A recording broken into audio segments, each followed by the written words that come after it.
কল্পনা করুন সমুদ্রের মাঝখানে একটি রহস্যময় দ্বীপ।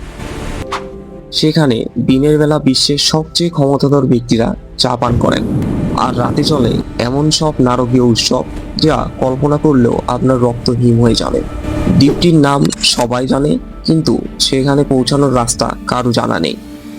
এই দ্বীপের মালিক ছিলেন জেফ্রি এপস্টাইন, যার মৃত্যু হয়েছে রহস্যজনকভাবে। কিন্তু তার সেই ব্ল্যাক বুক বা ফাইলগুলো যখন জনসম্মুখে এলো, আমরা দেখলাম নামকরা সব রাজনীতিক, বিজ্ঞানী আর তারকাদের নাম।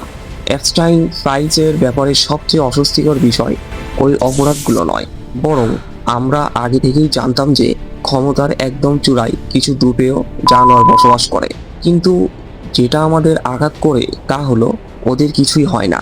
এই আধুনিক বিশ্বকে এমন নিখুঁতভাবে সাজানো হয়েছে যাতে অপরাধ প্রমাণিত হওয়ার পরও ওরা পার পেয়ে যায়।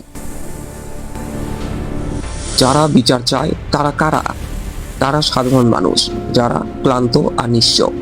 আপনি নিজের জীবনকে গুছিয়ে রাখতেই এত ব্যস্ত যে কোনো বিপ্লবের সময় আপনার নেই। আর যখন এই চাপের বোঝা অসহ্য হয়ে ওঠে, তখন তারা আপনার হাতে তুলে দেয় বিনোদন, আনলিমিটেড ভিডিও বা কন্টেন্ট যা আপনাকে শান্ত রাখার জন্য বানানো হয়েছে। আপনাকে ঠিক ততটুকুই ডোপামিন দেওয়া হয় যাতে আপনি জাস্ট সচল থাকেন, কিন্তু আপনার চিন্তায় সেই স্বচ্ছতা আসতে দেওয়া হয় না, যা তাদের জন্য বিপজ্জনক। এবার অন্য দিকটা দেখুন। যাদের কাছে টাকা আছে, প্ল্যাটফর্ম আছে, তারা কেন চুপ? কারণ সিস্টেম তাদের কবজা করে ফেলেছে। হয় তাদের কিনে নেওয়া হয়েছে, নয়তো ব্ল্যাকমেইল, অথবা মনে করে দেওয়া হয়েছে যে চ্যালেঞ্জ করলে পরিণতি কী হয়।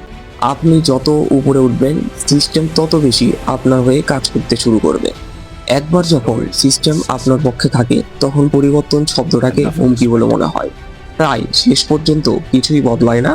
আসল কারণ হলো, যারা মাথা ঘামায় তাদের কাজ করার স্বাধীনতা নেই, আর যাদের স্বাধীনতা আছে তাদের মাথা না ঘামানোর জন্য বলা হয়। এটি সিস্টেমের কোনো ত্রুটি নয়, এটি সিস্টেমের আসল নকশা। তবে কি এই নকশা ভাঙার কোনো উপায় সাধারণ মানুষের হাতে আর আছে? উত্তরটা আপনার কাছে। সচেতন হওয়াই হলো এই শিকল ভাঙার প্রথম ধাপ।